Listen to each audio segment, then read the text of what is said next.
A new Italian restaurant is going to take over a familiar spot in Bangor on Saturday. Lavano's will open with a brand new menu and dining experience as Tesoro's on Harlow Street has changed hands.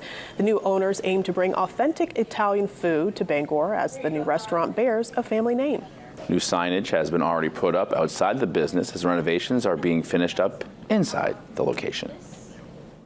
I want people to have just an authentic experience in the heart of Maine. I mean, there's a huge Italian community in Maine, but there's not a lot of restaurants that represent their food. So if I can offer that here and have that experience for not just the Italian community, but for everyone to experience, that would be great, because Italy, it's all about the food. You come together over food, and we can create community through our food, and that's really what we want to offer here.